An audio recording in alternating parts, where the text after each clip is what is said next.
গণভোট প্রসঙ্গে জনগণের যে অভিপ্রায় এবং গণ দাবিকে উপেক্ষা করে একই দিনে জাতীয় নির্বাচন এবং গণভোটের ঘোষণা দিয়েছে। আমরা এখানে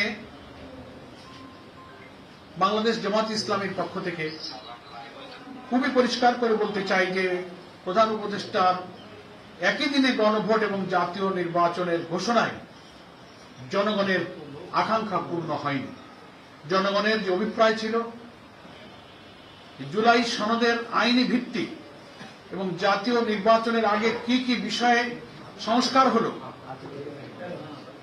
নতুন প্রস্তাবিত জুলাই চার্টারের ভিত্তিতে সংবিধানের কি কি সংশোধনী প্রস্তাব যাচ্ছে, যে 48টি প্রস্তাবে আমরা সর্বসম্মত হয়েছি সাংবিধানিক সংস্কার সহ অন্যান্য সংস্কার, এগুলো জাতীয় নির্বাচনের পূর্বে জাতিকে জানাতে হবে, ভোটাররা জানবেন, তার উপরে মাইন্ডসেট হবে, তারপরে তার উপরে হা না মতামত দেবেন।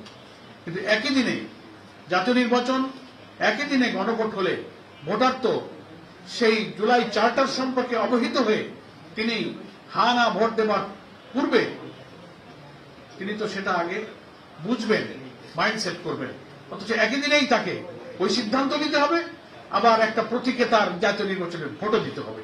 এটা একটা সংকট তৈরি করবে।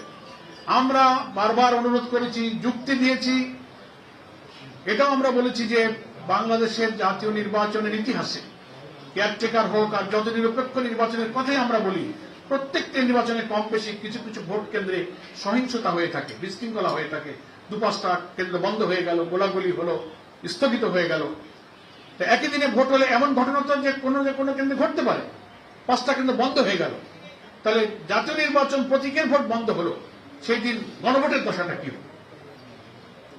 এর কোনো জবাব নাই। জুলাই সনদে এই যে 12.5 কোটি প্রায় ভোটার কি কি বিষয় হা বলবে না বলবে, বিফোর ন্যাশনাল ইলেকশন জাতিকে সেটা জানতে হবে, স্টাডি করতে হবে।